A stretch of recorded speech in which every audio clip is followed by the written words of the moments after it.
এক গ্রামে ইউসুফ নামের এক গরিব কাঠুরে ও তার স্ত্রী ফাতেমা এর সাথে বসবাস করত। ওগো শুনছো, ঘরে চাল ফুরিয়ে গেছে, আটাও সামান্য আছে, কিছু কাঠ বিক্রি করে এসো, তাহলে খাওয়ার ব্যবস্থা হবে। ফাতেমা, কাঠ তো কেটে রেখেছি, কিন্তু কেনার লোক কই? গ্রামের লোকেরা বলে আমার কাছ থেকে কাঠ কেনার চেয়ে বরং নিজেরাই জঙ্গল থেকে কেটে আনবে। মনে হচ্ছে অন্য কোনো কাজ খুঁজতে হবে, কাঠ কেটে আর সংসার চলবে না। কিন্তু আমাদের পূর্বপুরুষরা তো এই কাজই করে এসেছেন, এখন নতুন কাজ কোথায় খুঁজবেন? আমি কিছু টাকা জমিয়েছিলাম, বিয়ের আগে থেকে আমি কিছু টাকা সঞ্চয় করেছিলাম, যা খরচ করিনি, যাতে জমিদার ইসমাইলের কাছ থেকে কিছু জমি কিনতে পারি। আমার মনে হয় এবার চাষবাস শুরু করতে হবে। আপনি যে জমি কেনার কথা বলছেন তা তো একসময় আমাদেরই ছিল। আপনার কি মনে হয় জমিদার সেটা আমাদের ফিরিয়ে দেবে? টাকার জন্য সে সব করতে পারে। আমি তাকে টাকা দিলে সে জমি ফিরিয়ে দেবে। সে খুব লোভী মানুষ। ওই পুরো জমিটাই আমাদের, যার উপর সে বছরের পর বছর ধরে দখল করে আছে। আর কি বলবো ফাতেমা, ওই জমির জন্যই বহু বছর আগে আমি আমার আব্বাকে হারিয়েছি। আমার জন্মের সময় আম্মাজান মারা যান, তারপর আব্বা একেবারে একা হয়ে গেলেন। তিনি আমাকে বড় করে তুলেছিলেন, কিন্তু ঋণের জালে ডুবে যান। এই ঋণের কারণে আমাদের সমস্ত জমি জমিদারের কাছে চলে যায়। একদিন পঞ্চায়েত প্রধান কামাল খবর দিলেন যে আব্বাকে ভূতের কুয়া মেরে ফেলেছে। ওই ভূতের কুয়োটা কি? এই গ্রামে ঘন জঙ্গল আছে, তুমি কখনো সেদিকে যাওনি। ওই জঙ্গলে একটি বিরাট কুয়ো আছে। লোকেরা বলে ওখান থেকে ভয়ানক আওয়াজ আসে। গ্রামের মানুষের বিশ্বাস ওখানকার কোনো ভূত মানুষের জীবন কেড়ে নেয়। যেই ওই কুয়ার কাছে যায়, সেই ভূত তাকে টেনে কুয়ায় ফেলে দেয়। কামাল বলেছিল আমার আব্বার সাথেও নাকি এমনই হয়েছিল। আমি তখন ছোট ছিলাম। আয়েশা খালা আমাকে নিজের সন্তানের মতন লালন পালন করে বড় করেছেন। ওই কামাল আর ইসমাইল এর একটুও দয়া হয়নি। অন্তত এক টুকরো জমি তো ফিরিয়ে দিতে পারত। সে খুব লোভী মানুষ। সে চায় যে গ্রামের মানুষ সবসময় তার কাছে হাত পাতুক। যাই হোক, আমি নিজেই ইসমাইলের কাছে যাচ্ছি আর তার কাছ থেকে জমি কিনে নেব। এত টাকা আছে যে ওই জমিটা চলে আসবে। ইউসুফ ইসমাইলের বাড়িতে যান। আরে এসো ইউসুফ, আজ আমার বাড়িতে কেন? তবে বলে রাখি, আমার কাঠের দরকার নাই। ইউসুফ: না ইসমাইল সাহেব, আমি কাঠ বিক্রি করতে আসিনি। আমি আপনার সাথে একটা দরদাম করতে এসেছি, জমি কিনতে এসেছি। তোর কাছে এত টাকা আছে যে তুই জমি কিনতে পারিস? দেখ, আমি সস্তায় জমি বিক্রি করি না। জমি তোকে দেব, তবে পুরো দাম নেব। আমি টাকা এনেছি, আপনি দেখুন, এতে কি হয়ে যাবে? আমি বছরের পর বছর ধরে এই টাকা জমিয়েছি যাতে নিজের জমি কিনতে পারি। তুই কি এখানে জমি কিনতে এসেছিস না রেশন? এত কম টাকাতে জমি চাস? তোর মাথা খারাপ হয়ে গেছে নাকি? এত কম দামে জমি কিভাবে হবে? যা, এখান থেকে চলে যা, আর তোর টাকা নিয়ে যা। ইসমাইল সাহেব, একটু দয়া দেখান। যে টাকা এনেছি তা আপনি রেখে দিন আর আমাকে জমিটা দিন। বাকি টাকা আমি ফসল ফলিয়ে আপনাকে শোধ করে দেব। আপনি আমার উপর একটু বিশ্বাস রাখুন, আমি আপনার সব টাকা শোধ করে দেব। আগে তোর আব্বা ঋণ নিয়ে মারা গেল, তখন তো আমাদের কাছে কেড়ে নেওয়ার মতন তো জমি ছিল। এখন তুই দেখ, যদি ঋণ নিস তাহলে তোর সব কিছু চলে যাবে। না না, আমি খুব পরিশ্রম করব, ফসল ফলাবো এবং ঋণ শোধ করে দেব। আপনি শুধু আমাকে জমিটা দিন। এখন কাঠ তেমন বিক্রি হয় না। আমার আর আমার স্ত্রী না খেয়ে মরার দিন এসে গেছে। ঠিক আছে, এই টাকাটা আমাকে দিয়ে দে, এবং এর পরেও অনেক টাকা বাকি থাকে যা তোকে শোধ করতে হবে। মনে রাখিস ইউসুফ, তুই আমার কাছে ঋণী। আপনাকে অনেক ধন্যবাদ ইসমাইল সাহেব। আমি আজ থেকেই জমিতে কাজ শুরু করছি। হ্যাঁ, ঠিক আছে, এবার তুই যা এখান থেকে, আমার আরো অনেক কাজ আছে। ইউসুফ খুশি মনে বাড়ি পৌঁছান। খুব খুব অভিনন্দন। কিসের জন্য অভিনন্দন দিচ্ছেন? কি সব টাকা দেওয়া হয়ে গেছে? হ্যাঁ ফাতেমা, ইসমাইল রাজি হয়ে গেছেন। না ফাতেমা, ওই টাকা যথেষ্ট ছিল না, কিন্তু আমি ইসমাইলকে কোনোভাবে রাজি করিয়েছি। এখন আমরা ইসমাইলের কাছে ঋণী, কিন্তু আমি ঠিক করে নিয়েছি ফসল ফলিয়ে আমি সেই ঋণ সহজে মিটিয়ে দেব, আর ওই জমিও আমাদের হয়ে যাবে।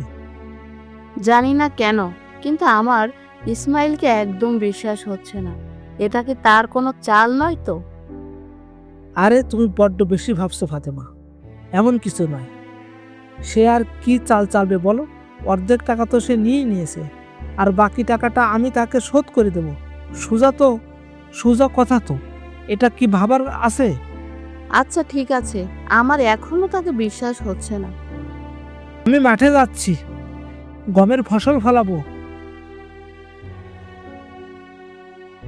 ইউসুফ মাঠে চলে যান, কঠোর পরিশ্রম করতে শুরু করেন। এবার আগাছা তো পরিষ্কার করলাম, এবার এই জমিটা ভালোভাবে লাঙল দিয়ে চষি, তারপর এতে বীজ দেব। যত তাড়াতাড়ি সম্ভব ফসল উঠবে আমার জন্য ততই ভালো। আমি এই ফসলের ভালোভাবে যত্ন নেব আর ইসমাইলের ঋণ থেকে মুক্ত হব।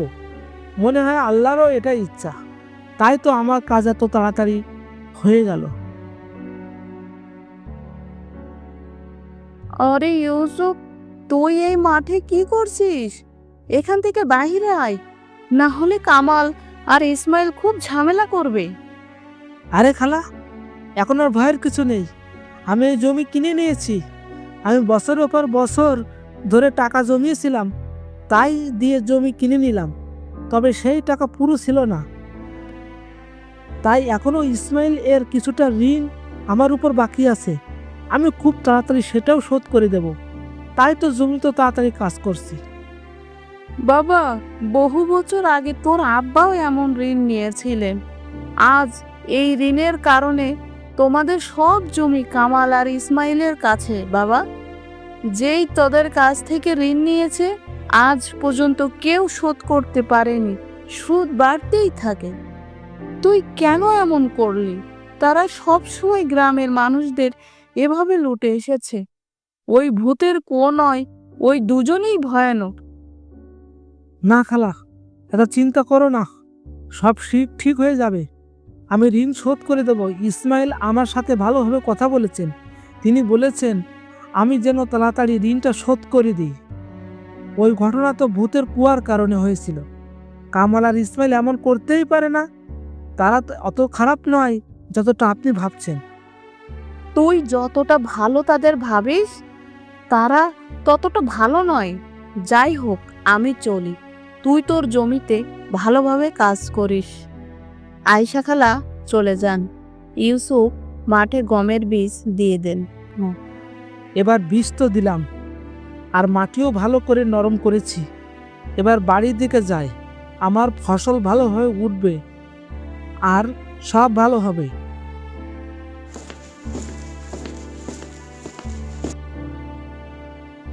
আরে ইউসুফ, কোথায় যাচ্ছিস এত খুশি মনে? আরে কামাল সাহেব, সালাম। আমি আমার মাঠে যাচ্ছিলাম, আজ গমের ফসল বুনে এলাম। আমি ইসমাইল সাহেবের কাছ থেকে জমি কিনেছি। তোর জমি? কিন্তু তোর তো কোনো জমি নেই, তোর সব জমি তো আমার আর ইসমাইলের কাছে। তুই কোন জমির কথা বলছিস? আমি ইসমাইল সাহেবের কাছ থেকে জমি কিনেছি, ওখানে ফসল ফলাবো। অনেক বছর ধরে কিছু টাকা জমিয়েছিলাম কামাল সাহেব, কিন্তু সেই টাকা পুরো ছিল না। এখন আমাকে ইসমাইল এর একটু ঋণ শোধ করতে হবে। ইসমাইলের বুদ্ধি কি গোয়াল ঘরে গেছে যে সে গ্রামের মানুষকে তাদের জমি ফিরিয়ে দিতে শুরু করেছে? তার খবর নিতে হবে। আরে কামাল সাহেব, কি ভাবছেন? ঠিক আছে, আমি চলি। ইউসুফ বাড়ি পৌঁছায় যান, আর কামাল ইসমাইলের কাছে বাড়িতে যান।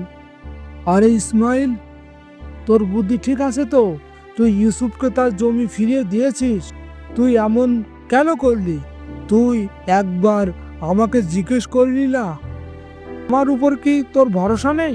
গ্রামের মানুষের আমি তাদের জমি বিনামূল্যে ফিরে দেবো নাকি? ইউসুফ সামান্য টাকা এনেছিল, আমি টাকাও রেখেছি, তার মনও রেখেছি। কি বলতে চাচ্ছিস? টাকাও আমাদের হয়ে গেল, আর কদিনের মধ্যেও জমিও আমাদের হয়ে যাবে। তার উপর এখনো আমার অনেক ঋণ বাকি আছে। ওই জমি তো আবার আমাদের কাছেই ফিরে আসতে চলেছে।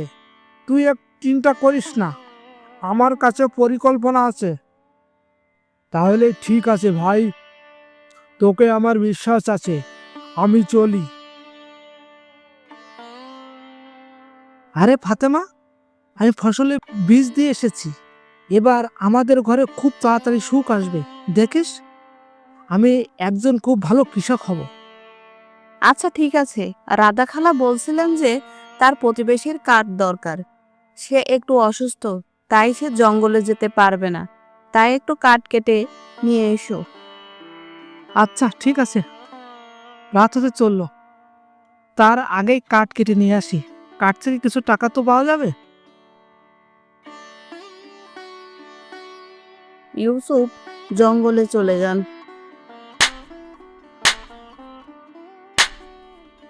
যখনই এই রাস্তা দিয়ে যাই, আব্বার কথা খুব মনে পড়ে। আমাকে ভুলে যাওয়া সম্ভব নয়, তিনি আমাকে খুব ভালোবাসতেন। এই রাস্তাটা সেই কুয়ার দিকে যায়, যে কুয়োয় আমার আব্বার জীবন গিয়েছিল। ইস, যদি আমি একবার তাকে দেখতে পেতাম।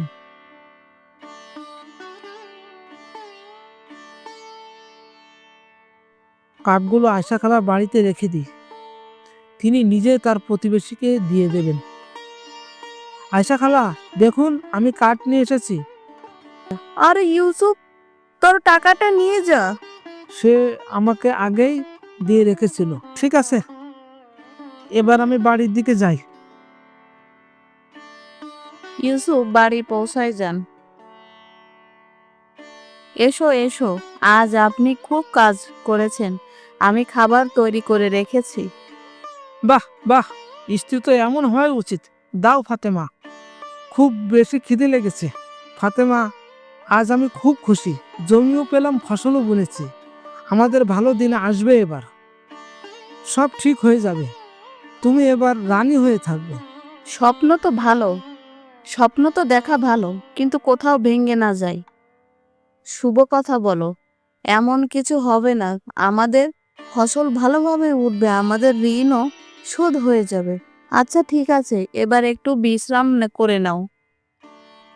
কিছুদিন কেটে যায়। ইউসুফ এবার জমিতে ফসলের দোল খেতে শুরু করলো।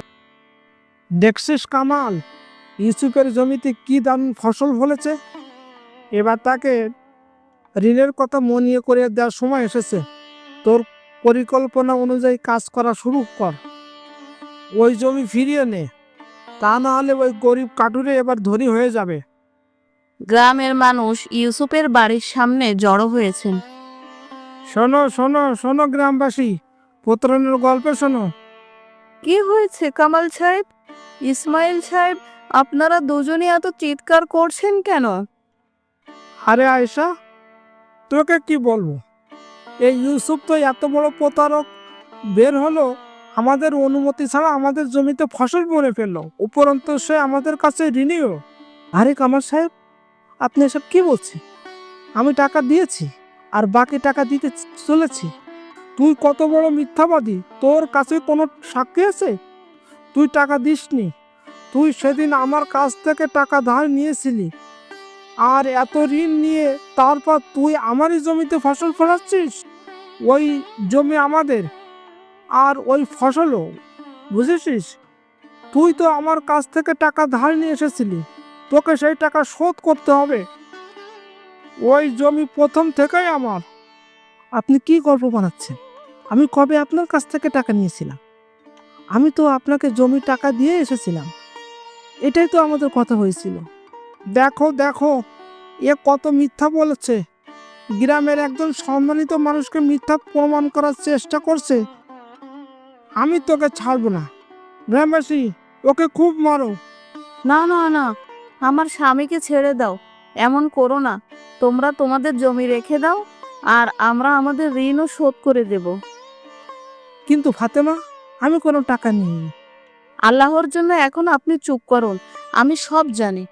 তাহলে তুই তোর স্বামীর ঋণ শোধ করবি? ঠিক আছে, তোকে সুযোগ দিচ্ছি। তুই আমার আর কামালের বাড়িতে পরিচারিকা হবি, ঘরের সব কাজ করবি, আমাদের জন্য রান্না করবি, আর এই সব কাজ শেষ হলেই তুই বাড়ি ফিরবি। হ্যাঁ, আমার সব মঞ্জুর, কিন্তু আমার স্বামীর উপর কোনো অত্যাচার করবেন না। দেখে নিলি ইউসুফ, ঋণ নেওয়ার ফল। এবার তোর স্ত্রী আমাদের পরিচারিকা হবে। সব নাটক করার পরে ইসমাইল ও কামাল সেখান থেকে চলে যান। আপনি উঠুন, ঘরের ভিতরে চলুন, অনেক নাটক হয়েছে। ফাতেমা, আজ আমার জন্য তোমার এত অপমান হলো। কোথায় আমি তোমাকে রানী বানানোর স্বপ্ন দেখেছিলাম, আর কোথায় এসব হয়ে গেল? এতে আপনার কোনো দোষ নেই, কিন্তু আমি আপনাকে আগেও বলেছিলাম যে ইসমাইলের কামাল দুজনেই বিশ্বাসের যোগ্য নেই। হ্যাঁ বাবা, আমিও তোকে এই কথা বলেছিলাম। দেখ, আজ তারা তাদের চাল চেলেই দিল। তারা তোর টাকাও রেখে দিল, তোর জমিটাও কেড়ে নিল, তোর ফসলও, উপরন্তু তোর উপর আরো ঋণ চেপিয়ে দিল। হে আল্লাহ, শেষমেশ আমি এই সব আগে কেন ভাবিনি?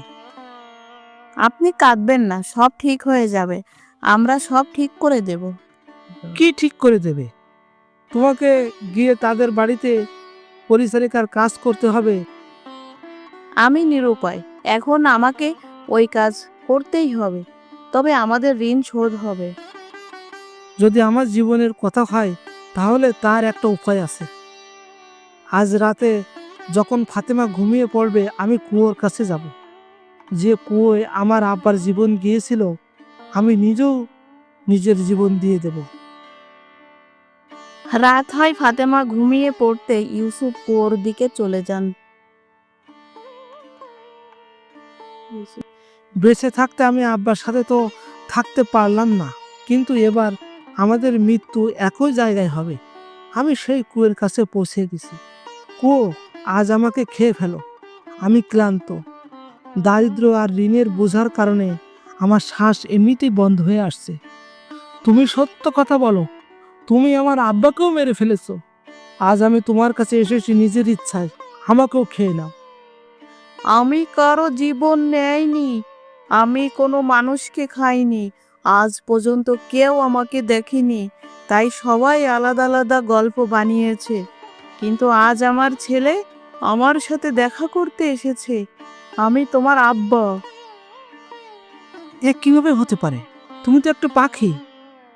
তুমি কি বলছো? জানার জন্য তোমাকে আমার গল্প শুনতে হবে। তোমার আম্মাজানকে আগেই ইসমাইল চায়ে বিষ দিয়ে মেরে ফেলেছিল। আমার মরার পর আমি একটি পাখি হয়ে গেলাম। আমি এই কুয়োয় আমাকে মেরে ফেলা হয়েছিল। এই পুরো দৃশ্য কামালের ছেলে দেখে ফেলেছিল। কামাল এতটাই লোভী ছিল যে তার গোপন কথা ফাঁস হয়ে যায়, ভয়ে নিজের ছেলেকেও মেরে ফেললো। এই কুয়োয় ফেলে দিল ওই দুইজন খুনি। আমি আমার প্রতিশোধ নিতে চাই, তুমি আমাকে মুক্তি দাও। বাবা, এত কিছু হয়ে গেল। সত্যি জানার পর আমার রক্ত গরম হয়ে যাচ্ছে। আপনি বলুন আব্বা, আমাকে কি করতে হবে? বাবা, আমি তোমাকে এখানে সোনা দানা দিচ্ছি, এগুলো নিয়ে যাও, গ্রামে বিলি করতে শুরু করো। গ্রামে এ কথা ছড়িয়ে দাও যে কুয়ার ভিতরে ধনী বানায়। শুধু এ কথা কামাল আর ইসমাইল পর্যন্ত পৌঁছে যাক, তারপর তাদের লোক তাদের এখানে টেনে আনবে। তোমাকে গ্রামের মানুষেরও জড়ো করতে হবে। ইউসুফ পুরো গ্রামে এই কথা ছড়িয়ে দেন এবং ইসমাইল আর কামালেরও কুয়োর কথা জানতে পারেন। আমাদের আজ রাতেই কুয়োর কাছে যেতে হবে। ওখান থেকে ধন সম্পদ জোগাড় করে আনতে হবে। শুনেছি ওখানে সোনার ভান্ডার আছে। তোর কি মনে হয় ইউসুফ সত্যি বলছে? সে তো পুরো গ্রামে বিলি করছে। আজই আমরা কুয়োর কাছে যাব। আর কুয়োর যে জিন আছে তাকে বলবো সে যেন সব ধন সম্পদ শুধু আমাদেরকে দেয়। ফাতেমা, পরিকল্পনা সফল হয়েছে। আজ রাতে কুয়ার কাছে জমায়েত হবে। আজ এই দুজনেরই আসল রূপ সবাই দেখবে। আমি পুরো গ্রামে এ কথাও ছড়িয়ে দিচ্ছি, যারা আমাকে অনাথ করেছে আজ তাদের শাস্তি হবেই। ইসমাইল ও কামাল কুয়োর কাছে যান। তোমার প্রশ্ন জিজ্ঞেস করো আর আমাদের ধনী বানাও। হ্যাঁ হ্যাঁ হ্যাঁ, নিশ্চয়ই, কিন্তু প্রশ্নটা একটু কঠিন। যদি তোমরা সঠিক উত্তর না দাও তাহলে আমি তোমাদের খেয়ে ফেলবো। বহু বছর আগে একটি কাঠুরে তোমরা এখানে মেরে ফেলেছিলে, সত্যিটা বলো। তোমার কাছে কি লুকাবো? এই কথা সত্যি। আমরা তাকে মেরে এই কুয়োয় ফেলে দিলাম। আমরা তো শুধু জমি নিতে চেয়েছিলাম। শুনে নাও গ্রামবাসী, দুজনেই খুনি। আজ নিজেদের অপরাধ স্বীকার করেছে। শুধু তাই নয়, এরা নিজের ছেলেকেও ছাড়েনি। কামাল নিজের ছেলেকে নিজেই মেরে ফেলেছে। আমার আব্বাই এই কুয়োয় ছিল। এই দুইজন খুনি। আমি আমার প্রতিশোধ নিতে চাই। এই দুজনকে আমাকে শাস্তি দিতে হবে। এই কুয়োর চারপাশে জমি তোমরা যখন খুঁড়বে তখন এখানে তোমরা ভরি ভরি সোনা পাবে। তাতে তোমরা সবাই ধনী হয়ে যাবে। আর আমার ছেলে ইউসুফ সব সময় খেয়াল রেখো। এবার আমি চলি। পাখিটি ইসমাইল আর কামালকে কুয়োর দিকে টেনে নিয়ে যায়, কুয়োয় ফেলে দেয়।